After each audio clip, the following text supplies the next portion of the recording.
Incoming Shaco ban. And they decided to play a little bit of baseball and throw the game as well. Oh, you know? That Baron call. Overcommitting at the Baron. Yeah. They had such a good lead, which, I mean, Vitality, that's the kind of thing. If they can get that kind of lead, maybe they can look to close this without making that decision to go to Baron. Unicorns of Love were desperate to punish Vitality at any moment with that Hecarim where you just run through them in the team fights. Yeah, of course, as we jump into picks and bans, Unicorns of Love have side selection on game 2, and they chose red side.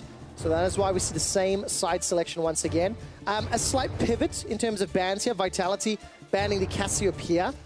Unicorns of Love taking the Lee Sin off the table once again. Are they planning to like first pick something like a Vladimir? I hope. I mean, I don't hope not, but that would not be particularly meta here. Of course, Cassiopeia is one of the matchups that typically does well scaling alongside the Vladimir. I'm not going to predict, or even I'm not even going to throw my 2 cents in. That's true. It's not worth 2 cents, and also you just don't know with Vitality anymore. Really do not know. As a reminder, if Unicorns pick up this game win, they guarantee themselves the #1 seed, and we'll go into the postseason, straight to the semifinals, and more importantly, they guarantee an appearance at Hamburg, regardless of what happens in the semis. Yeah, and of course, that's the all-important one would be that they would dodge G2 until a potential finals matchup is the side of that coin. As we're seeing what Cabochard's going to pick for the team. Yeah, I mean, first pick on blue side. Huge grin on Cabo's face. He's trying so hard not to smile or laugh.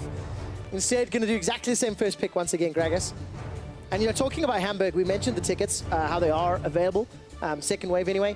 And when I spoke to Sheepy about, you know, qualifying for playoffs and looking to get to semis and to Hamburg, Sheepy and the UOL team and UOL family are from Hamburg themselves, so it means a lot for them to play there. And we've seen what sort of support they have in Berlin. I can only imagine what's going to happen in that stadium if even more people come out wearing the pink. And it's been 2 years since they've been in a finals themselves here in Europe. Of course, made it in their first split. However, looking at this game, Rumble is the pickup in the first rotation. LeBlanc was in the first rotation for Unicorns of Love as well and is available should they want to go that way. Exile had a really good game on that LeBlanc as well. Yeah. Really performed well. But, you know, there is a chance they're going to play this champion, actually. Unfortunately, not today. I can see Sheepy very, very stern, serious face on stage. It's so weird to see the turnabout. That the Unicorns of Love are the ones that are getting these unorthodox picks played against them. Yeah. Speaking of orthodox picks, though, on the current patch, this Lucian, first time we saw it at a Samek's last series when they were playing up against Place, had a pretty good series. Generally low deaths, decent amount of damage, and his laning phase was pretty good. Might be difficult now into Caitlyn. Of course, Caitlyn does outrange Lucian by a significant amount, so that trading potential in lane is a little bit back and forth. And of course, Steelback had to pick something else because that Lucian wasn't available for him this game. Well, you talked about Samex's Lucian. He's got a very low 23 KDA. He didn't die a single time. Nope. So 2 games played in that series. Very good. And we have some more fun. Okay, Yasuo's locked in. Cabochard has got a cheeky look on his face, so maybe this is going to be a top lane Yasuo. I don't know. May very well be. Cabochard, I mean, a long time ago in Europe, we were seeing the Yasuo against Na in the top lane. But obviously you picked that into Na. It is, but again, we might be assuming this is a Rumble in the jungle, right? Right, that's because true. Game 1, we assumed was Rumble in the jungle. And the very last pick for Unicorns, they locked in Hecarim and decided to pull a fast one. So it'll be Malzahar once again for Hylissang. He had a decent performance in the previous game, bouncing back and helping UOL win those last few team fights. Joko's super chill. He's like, it's okay, apparently I've got Gragas. Now, if this is Cabochard playing Yasuo, the last time he played it was in 2015 when he was on Gambit up against SK, and it was a win. Wow. So, 100% win record. That's the record that's on the line in this game if it ends up for Cabochard. But we've seen a couple of other picks now. Support taken away from Hachani. That Blitzcrank's still there. Maybe we'll see him bring that out like he did against HDK. I mean, okay, we need some sort of magic damage. All right, I'm going to put my serious hat on for a moment. We got AD Caitlyn, AD Yasuo. So you go AP Blitzcrank. AP Blitzcrank? Go Lich Bane. It's like A-Ram. That's how you... I'm down with that. I'm down with that. In the previous game, for anybody that was watching those last few minutes, 21 kills happened in the last 5 minutes of gameplay. That was from the top lane dive to the Baron fight to the base fights. And I literally ran out of words. Now let's hope we get the same level of action this time around. And Unicorns might just run the same type of comp. I mean, it's Lucian instead of Varus, but everything else is looking pretty comfy. I would say, like, my mid lane matchups aren't the best, but I probably wouldn't want to run Yasuo into LeBlanc because she can just distort through the wind wall. So interesting to see how this comes about, whether the mid lane is where that Yasuo is going for Nuke Duck instead. We saw the Blitzcrank hover. It's going to be the Alistair coming for Hachani. So Caitlyn, Alistair, I mean, if you can connect with the Q flash, get that trap down underneath, very hard lane to play through. But this Alistair in response to Malzahar is something we've seen a couple of times now. Yeah. Deals pretty good, blocking the shield, breaking it, and then pulverizing. Trying to get some of that CC down. I mean, if you can use the Alistair to get some CC, the trap follow-up is good. But Vitality, mid lane or top lane? They're doing it again. What is it going to be? Oh, but now I'm confused. Vitality don't want it either. Hachani lugged it for Joko, and Cabochard threw his hands to his head because now he's stuck playing Gragas, and Nuke Duck gets the Yasuo. Oh, my word. Okay, so Shaco once again. Gragas top lane, Yasuo mid into LeBlanc. Does Vizicachi run Riven into Gragas? No, it's going to be the Camille instead. So still going to be a carry, and it'll be Xerxes with Rumble in the jungle. Well, we got a couple of fun things in this one. Vitality going for the solo carry or die trying one with Nuke Duck on Yasuo. It's very different from that Twisted Fate. We'll have to see whether Nuke Duck's Yasuo is still got what it takes now. He's up against Exiles LeBlanc. We'll have to watch this matchup as we go into game. It's not one we see in competitive often at all. It's so tough, and I guess if Exile can reposition around that wind wall, then those chains and shatter orbs can do so much damage. But on the same token, Nuke Duck's going to have a lot of mobility with his sweeping blade. That E keeps dashing in and out of minions, trying to dodge around. So we're going to have another fun, explosive matchup, damage for days across almost every single lane. Cabo's going to be on that traditional tank up in the top lane. What do you think of Camille into Gragas? Should be able to bully that Gragas fairly heavily later on into the game. Early game, maybe not quite the same setup here. Obviously, Gragas can cask Camille out of the ultimatum if he saves it for it. So there is one escape route potentially for Cabochard. Interesting matchups all across the board, though. Yeah, and it's going to come down to mechanical execution. Ladies and gentlemen, hashtag VIT win or hashtag UOL win. This is the last series of the split for both Vitality and the Unicorns of Love. If you want to see another crazy Game 3, you desperately want Vitality to pick this one up. Maybe it's just a third Shaco game. Maybe, you know.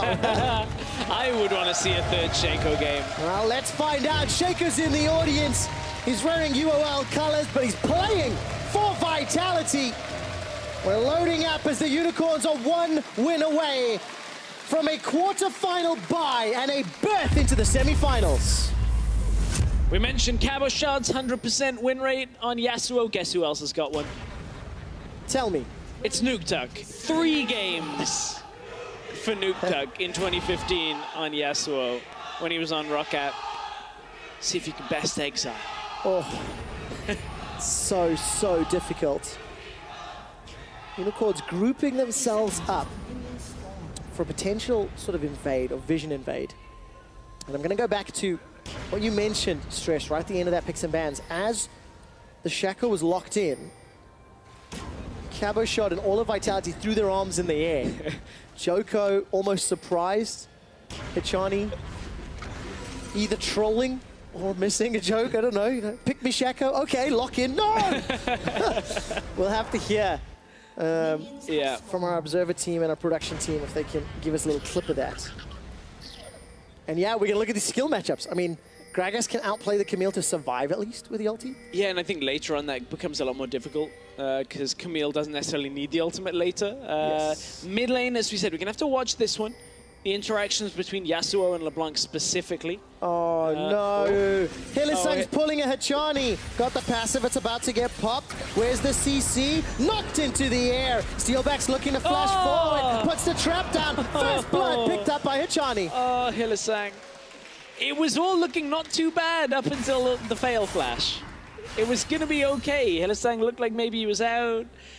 But nevertheless, first blood once again goes over to Vitality. Hylissang pushing into the enemy jungle. 3 summoners used on the side of Vitality. All of Hylissang's, which could get punished in lane if we see it, but Steelback did have to flash to get some of those traps down and get that extra damage. Yeah, double flashes expended on the side of Vitality's bottom lane. Well, it's not going to stop Hachani going aggressive. Now Samix is moving up. Joko's going to take a piercing light before he uses the deceive out. The army of crabs chasing Hachani, but no further follow-up. And here you go, a very different start to what a Shaco normally would do. Normally you box your own jungle and get that first camp very safely. Well, Xerxes on this Rumble jungle, in response, goes right up to the blue buff, is going to take it away, equal the buff start for this game. Right, ends up being a trade, I guess. Yep. Obviously, Xerxes going to have some support from Visit Chachi as Chachi's pushing into Cabo. Joker's going to pick up his red buff. Takes quite a bit of damage, though, this time round. And yeah, I guess we just have to see how these lanes play out, because actually Cabo and Chachi, they're pretty even as Xerxes setting up for gank middle. Yeah, Chachi will be able to get quite a lot of farm early on with that tactical sweep and the ability to trade into Cabochard, but now Cabochard's level 3 might be able to trade it back. Nukeduck dashes forward. Oh, very good wind wall. There's support from Joko. Joko now he's going to turn his attention to Exile. 2-shift poison comes out, but the overheat, the threat and the minions are too high. Joko and Nukeduck back away. Exile used his flash. Yeah, Exile. Nukeduck uses... Oh, hang on, goes in. Oh, a lot of damage. There's no exhaust. Ignite, remember. Because now Nukeduck, he takes that one. He's forced to back away. Cabochard takes a lot of damage, flashes away to save his life. Just survives there. Cabochard really struggling on these trades early on and lost so much health already. Hachani goes in. Oh, let's just fight. Why not? Piltover Peacemaker flies across the UOL bottom lane. Oh. But look at the army of Voidlings chasing down Steelback and Hachani. That melee support going to have a difficult time against the army that Hylissang can muster. Yeah, TP comes back up top lane from Cabochard now, so we'll see whether Chachi can pressure him out again. This time Joko's on the top side, may end up seeing some jungle assistance top lane. It's all been mid lane so far in the assistance from the junglers. No one has died mid, though. The only kill so far, that one kill on Hylissang to start the game. Yeah, one kill from Hilly roaming. Now Joko, he made this gank work in game number 1. He's going to try it again, but with hookshot and flash, Visit Chachi's going to have more tools. And Joko, very big impact in the early game. Yeah. 100% kill participation for the first few kills. Yes, he was obliterated in farm, but look at that kill participation. Yeah, that kill participation really making it a difficult time for Unicorns in the early game. Xerxes would eventually kind of even up a lot of that later on. That gank, however, went alright for Joko because he deceived right into a ward. Right. In fact, he jumped over into a ward, I think using a blast plant, and then tried to deceive up into the lane, but obviously was spotted the entire duration of that, so had to be very careful. Chachi didn't get fooled this time, had his flash available. Obviously, Camille a little bit easier to get out of harm's way as well with that hookshot, with that flash, as you were talking about. Yeah, and of course, passive shield blocking some damage is... We take a little bit of a flight down memory lane. Right. We were looking at the vision that UOL do not have into Vitality's jungle. But one thing I want to highlight, Stress, Nukeduck plus 10 CS. The fact that Exile has no flash and he was ganked early on. Nukeduck's playing very aggressively, using that E to push the wave out, dash through and wind wall to block any sort of trading pattern, even some of the CS pattern as well. Yeah, and then you have to look at what is coming soon, you would imagine, with that exhaust coming back up sooner than Ignite. Maybe that's an opportunity for Nukeduck to actually pick up a kill here if he can. Not likely to get that tornado onto Exile from afar. LeBlanc just way too mobile. Will dodge that out as well. When you're on low ping environment, it tends to be fairly easy to sidestep those longer range skill shots. But if Nukeduck can like flash in, get that Q maybe with a dash, that's where Exile has to be careful. Yeah, exactly. Make it that little bit more sort of melee range. Well, nevertheless, Vitality, again, they pick up first blood. They have an early advantage, but I think they have a team composition that favors that style of play a little bit. Yeah. You know, Rumble really wants to get to 6. Camille wants to get to 6. Similarly for Malzahar, before you can really start looking for some of those kills. And that's a lot of kill threat that comes the other side of 6, right? When you look at it, like flash ult from Hylissang is enough to really set somebody up. Nukeduck, he has hit 6, wants to go aggressive. But that Steel Tempest charged up. We hold our breath, waiting for it. Now, luckily for Nukeduck, he's got some support. Both Cabo and Achani can set him up for those multi-man knockups. Joko's trying to contest this ward here as Exile could distortion over. Joko, very high jungle proximity, 50% of his time. Equalizer's available for Xerxes, he can put it down. May need to do it defensively. There's the last breath onto Exile, he goes down! Nukeduck picks up the kill. Hachani saves Xerxes' life, and all of a sudden Joko's being burnt. The Malefic Visions hops, bops over to Hachani. He's exhausted, slowed down. The silence, the missiles, the body block from Nukeduck, saving Hachani's life. Oh, good guy Nukeduck decides he wants to play support for Hachani for just a moment there. We saw a game out of support from him before, but body blocks takes out that last Voidling so that Hachani doesn't die. Nukeduck, we were looking at this Yasuo. How well would he be able to do? Well, he's outplayed Exile a couple of times already in this game. Gonna need to keep doing that one. Malefic Vision, Steel Tempest is available. Hylissang rather, continues to back away. Now Caboshot, he's gonna turn this one around. Sheen on Sheen combat, but there's double Dorans for Cabo. A little bit of additional HP to work with. And yeah, I guess Hylissang's gonna be careful. If he brings those Voidlings up, it's another dash for Nukeduck to close the gap. Yeah, and you can see that Exile didn't get the chains because of the first moment of the wind wall applying. Then Exile ends up getting taken down with that last breath. Nukeduck flashed in, and Hachani was here to start this fight basically, and then Hylissang roaming up is enough to turn it back around, but just this last moment, didn't quite see it, got baited. Yeah. Didn't catch the end of the replay. Unfortunately not. We'll have to wait for the next time. Nukeduck again, instantaneous wind walls. I guess there is the other side of this matchup where if you distort in with the LeBlanc, you probably get Steel Tempest to the face. Like the first one probably connects, you get a dash. Second Steel Tempest makes it very easy. So that's probably one aspect of this matchup that is difficult. If you can't hit the chains first on Nukeduck, it does make it difficult.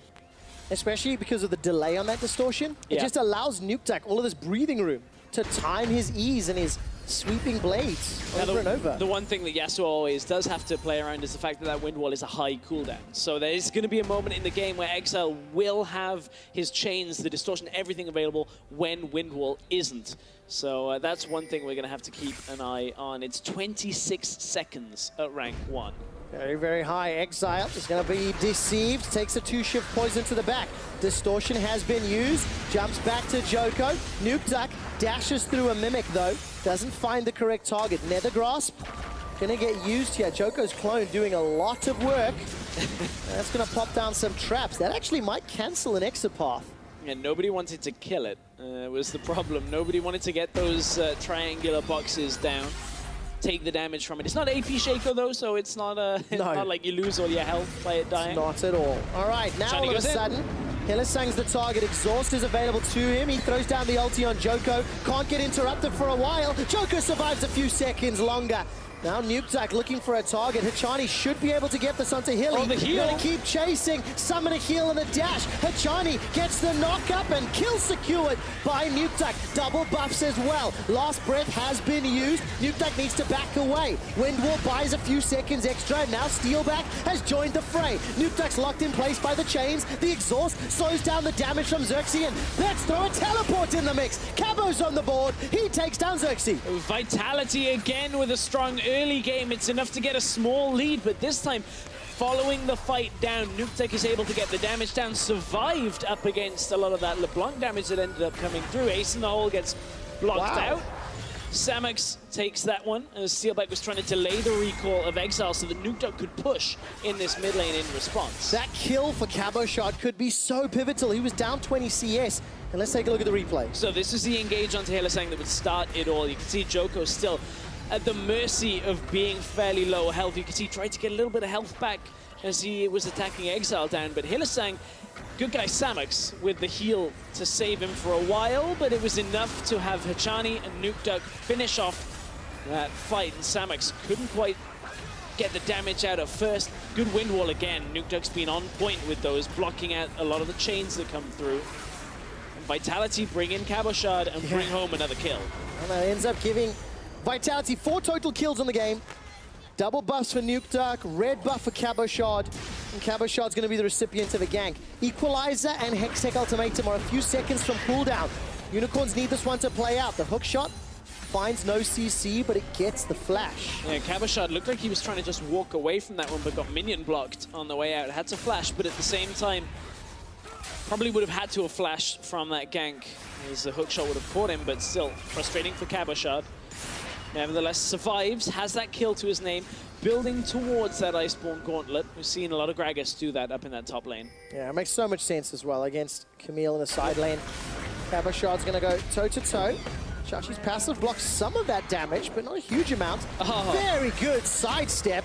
Here comes Hachani for the tower dive. Flash already used. Oh, he got the slow. And the kill secured. Hachani 201. Hachani picking up the kills himself. Doesn't want anybody else getting them. You can see what Cabochard and Chachi were looking at there. Like, Chachi was trying to take the trade aggressively, but underestimates the damage that comes from Cabochard with that Sheen proc, with the W from Gragas. And Drunken Rage, difficult to deal with. Who gets tower first blood? Unicorns. They were on mid lane earlier. Few seconds off the pace. Okay, Vitality, they don't seem to be backing away. They've got a minion wave to work with Stress, and Vitality, 3-man stack in the top lane. They're going to keep this one up. And this is where Joko, playing this melee jungler, is able to actually output a lot of damage on the tower at the same time. It's safe as long as nobody's there, but Hylissang's here. Oh, Joko's going to get caught out. Locked in place by the ultimatum. The equalizer puts the damage down. Cabochard used his ultimate earlier, remember. Can't disengage, and Unicorns get 2. And that was a 4 versus 3 for the Unicorns, because Unicorns were pushing bot lane at the same time. Samox taking the tower down, and we're in a similar situation to game 1, where Vitality have been earning these leads with active plays, getting as much as they can, and Unicorns just undo 1 or 2 slight overstays from Vitality and take the objectives in their favor. All right, objective. Oh, wow, that was great. Out he goes. Chachi uses that hook shot to alley-oop his way out. Okay, stops to kill a ward. This is greedy. Ace in the hole. Starts to get channeled. Here comes Hachani. He's got some Moby boots. He's trying to run him down. Gets the knock up. Ignite is burning. The passive shield comes up, but it won't stop Ignite. And Hachani's on a killing spree. It was greedy. It was greedy. You said it. Now let's see. Joko, can he survive? No, we'll turn the attention. It's Xerxes. Can he survive? Nukeduck wants to go. Everybody wants to go. Joko's running out of his jungle. A Brambleback still aggroed, and the blast code allows UOL to escape. Is Nukeduck gonna steal this? I thought he was for a second there. So, Unicorns, the game has now calmed down a little as they've backed away. We're going to take another look at how that top lane went. I meant in that moment. Touché. It certainly picked up pace with this play on the top lane, with the Unicorns going aggressive, punishing Vitality, overstaying. And Unicorns get a couple of kills, transition it into more objectives again. Bot lane, they got that tower to start it all off. They've looked so good on the objective game when Vitality have been trying to drag them into scrappy fights. Yes. 2 days ago, we had a couple of Unicorns members talking about how, as a team, they are playing more meta as time goes on. Their macro, their team play, their vision game, everything is getting better this split. And there's a strong argument to be made that this is the best Unicorn squad that we've ever seen. Sure. And I think you can have that debate at length, right? Now, I'm going to preface all of that before I say the following. Vitality are trying to beat Unicorns by opting into a team fight heavy, crazy picks, chaotic style of gameplay. Yep. Something with which Hilly and Chachi are exceptionally well aware. Now, this time around, Nukeduck should go down fairly easily here, locked inside the cage. But Unicorns of Love, they are one of, if not the best, fighting teams in the league. And Vitality are trying to go blow for blow with it. And that's the thing, is you're trying to beat 2015 Unicorns against 2017 Unicorns, who have gone through all of this and improved past it. No longer is it, can we win a game by playing Yorick Cassiopeia? Answer's yes. That was 2015. A lot of teams have grown on their strategic thinking and the way that players adapt to certain situations in the game, looking for different priorities on objectives, how you set up objectives, vision control. All of these things are much more prevalent in the 2017 season than they were in 2015. Yep. And that's why it only works for so long. I love seeing Vitality try it, though. It's wonderful to watch. It is entertaining to watch, that is for sure. And unfortunately for Vitality, they are 2,000 gold down and a dragon. Unicorns are up 2 towers as well. I'm looking down the CS. They've got advantages in every single lane. And again, Xerxes is on a farming mission. He's got some towers and some kills to his name, up 1,200 gold. But both games, really effective use of his jungle camps and you know, farming pattern. The Hecarim in the previous game and now the Rumble this time around. And that's one thing that really you have to commend and is one of the reasons why perhaps the Unicorns have looked so good.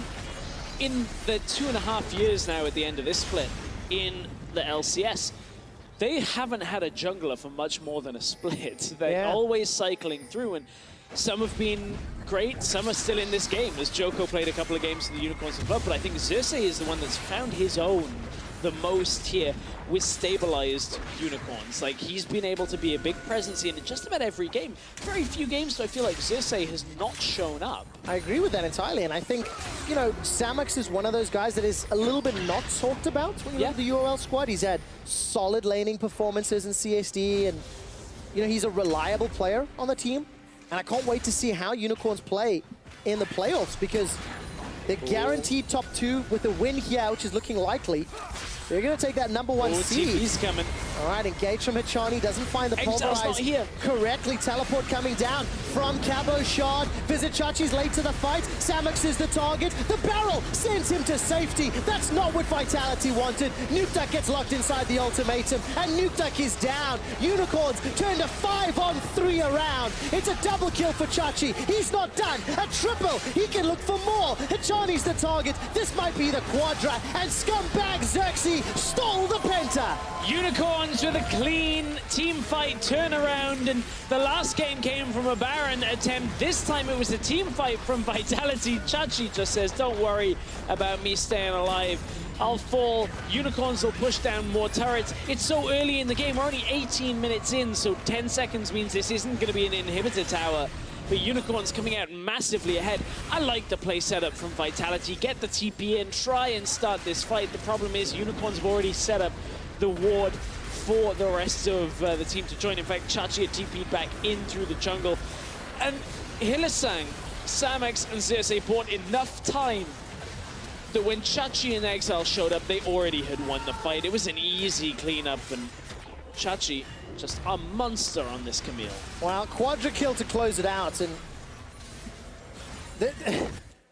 yeah, Joko can feel it. Now, that face from Vizichachi is because Xerxes stole the pentakill, okay? That's what that face was about. And I hope they can comment on it on social media later today. 20 minutes in, Baron is an objective. I think Unicorns can peel away from Baron and set up kills very easily if they want to play around this objective. Yeah, now Chachi on the bottom side is going to, dodge past. So nicely done. Just styling. Just styling. So nicely done. Romain and UOL Dad, of course, in the audience with a win here, semi-finals. Guaranteed performance at Hamburg. Steelback gets caught up by the Nethergrasp, and UOL maybe a little over-eager. Very good equalizer on the back end. That's going to burn down Joko. Cabo gets a reply back. Both junglers are down. Hylissang's down as well. Talk about the caster curse. We just show the UOL support staff.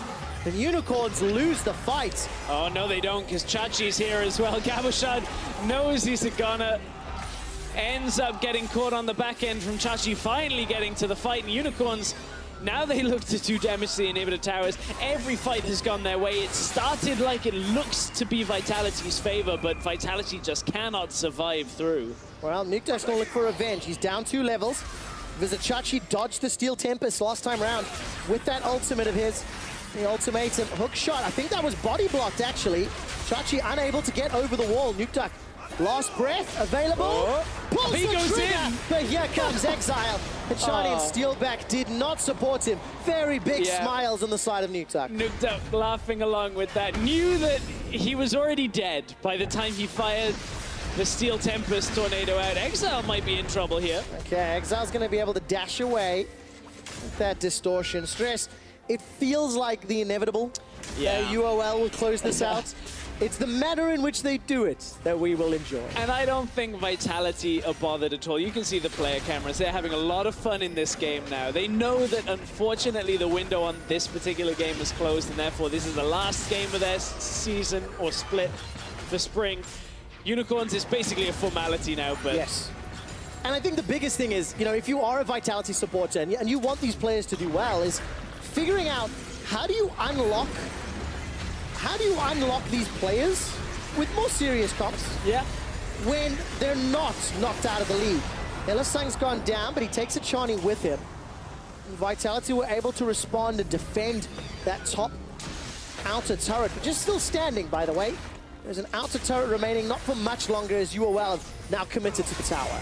Now that's a really good question when you look at it. Nukeduck's going to try and weave his way back out of it. Good flash, gets out of vision. Everyone on Vitality is watching him, and along with the crowd, just saying, ooh, getting out of that. So Vitality focused on things. How do you unlock players like this?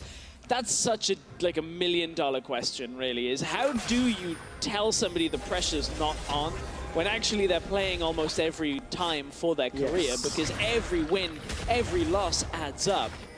And that's why we've seen teams put a lot of emphasis on support staff. Samuk's now caught. All right, body slam flash finds Samux. Nukeduck is burned down inside the ultimatum. Never got a chance to use that last breath. Now Joko's gonna get burnt. A cinder as Samux takes him down. 2-0-6, and Unicorns, they're just running away. It's a 10K gold lead.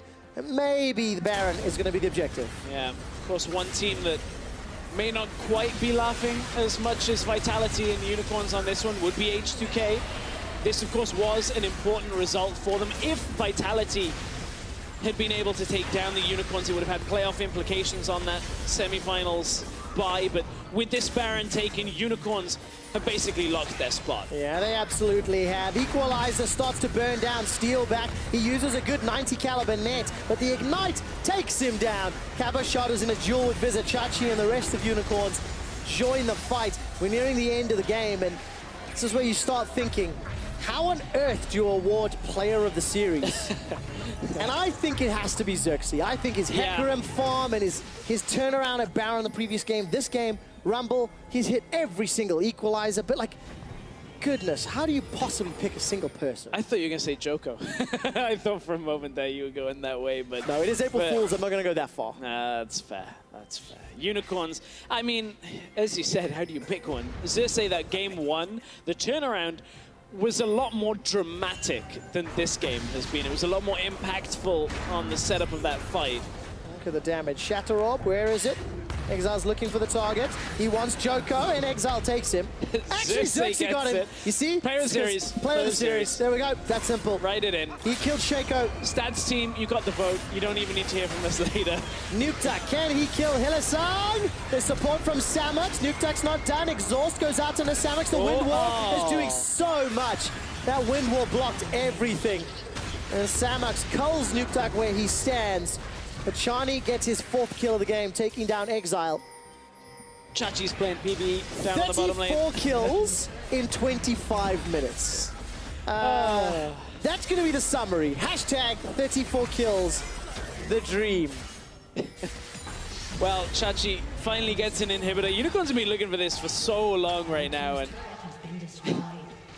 what a split the Unicorns have had on the regular split. This is their final game of the 10-week split. I mean, coming into this, we were thinking Samux a last-minute addition once, you know, Veritas had left the team on very short notice. We were wondering how this team would perform, and they have, week in, week out, shown that they are in the upper echelons of the European LCS. No doubts about it.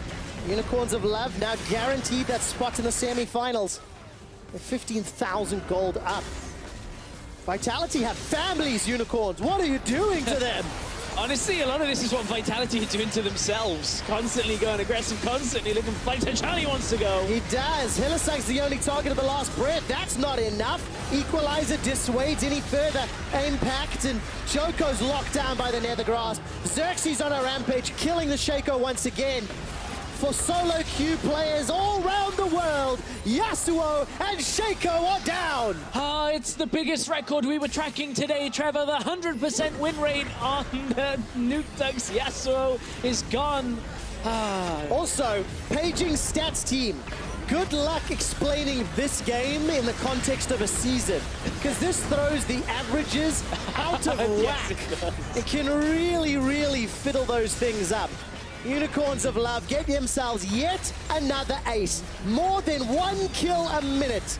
Inhibitor is down and they're looking for more stress. They're going to crush this one. Samex again, no deaths on this Lucian. Unicorns looking fantastic. Unicorns of Love were looking for one more kill on Joko just before they take down the Nexus. Joko survives a few seconds longer. The Nexus is turned on and the Unicorns of Love guaranteed semi-finals, guaranteed go to Hamburg.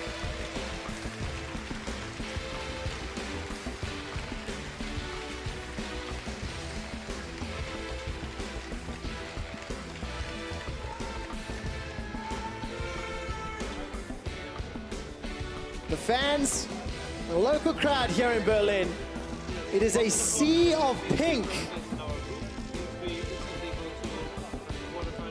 And Sheepy and Roma on stage. They wanted Hamburg. They wanted to make it all the way.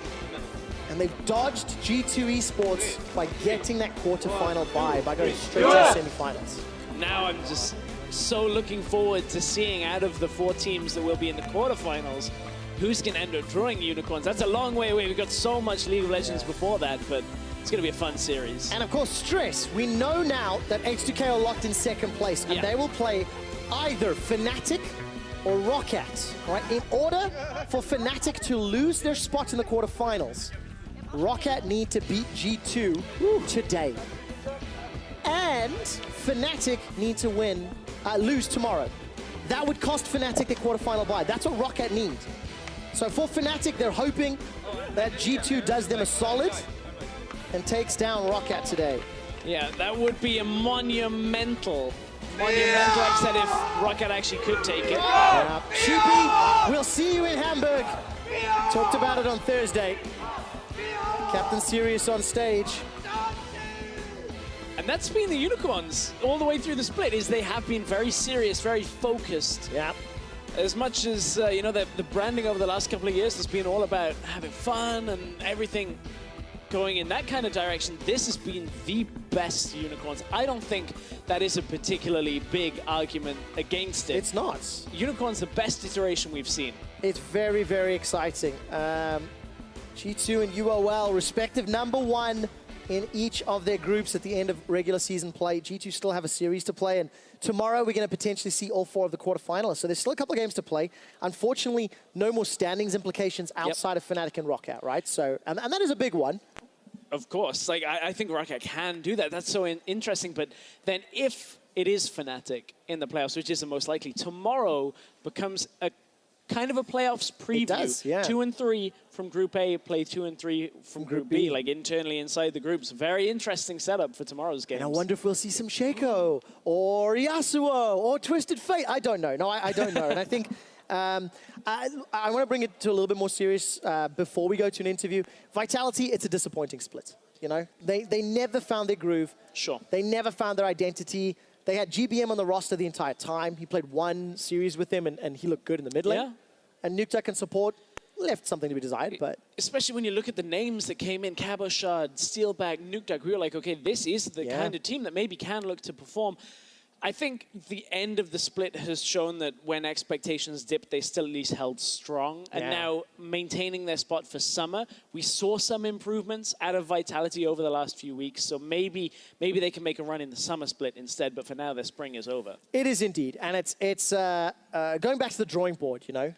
Yesterday we had Froggen on the show, and he was talking about how a little bit of off period and then looking at boot camp ahead of summer. Froggen with Echo Fox, of course, in a similar position. Disappointing split.